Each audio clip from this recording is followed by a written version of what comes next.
Okay, this is the review of the digestive system that we covered in class this week. Certain structures and functions that you need to be aware of. You need to understand these structures and functions. So here's our body, our man. Coming down from the mouth is the esophagus, and the esophagus is the tube that leads from the mouth to the stomach. Okay? So obviously it's going to end up in the stomach. Beautiful drawing here. This is the stomach, and don't forget it's spelled stomach. Okay?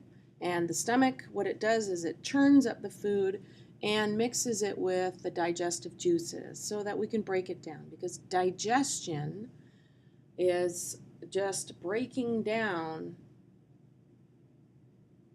matter. Break down. So if you have like a big piece of food, you can't digest it. You can't put it into your cells without the digestive system. And what that does is it breaks this large piece of food into very small molecules that can pass across cell membranes and get carried into the blood and then to your cells that need it. Okay, so the food is churned in the stomach. The stomach is like a big muscle, and it churns it and mixes it with the digestive juices. Then we end up with some what they call chyme, but you don't really need to know that.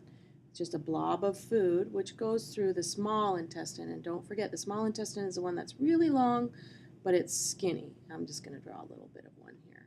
And that's the small intestine. And the small intestine is where the nutrients get absorbed. So things like vitamins and proteins. So nutrients are absorbed. And then we go along to the large intestine, which is, it's wider, but it's shorter. So your large intestine would be about 6 feet long. Rest of our thing here. The large intestine. And the large intestine absorbs water. And that takes the water out of the food that your body needs.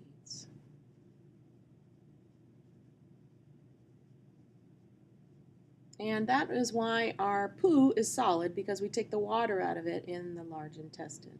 And then here we have the rectum.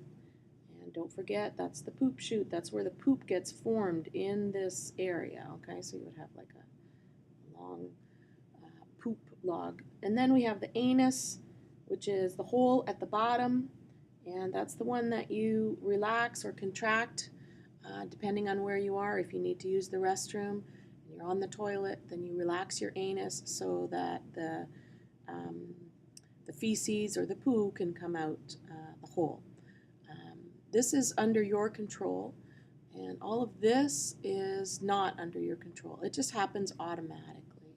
So don't forget, the digestive system is important for absorption of water and nutrients from food that we eat.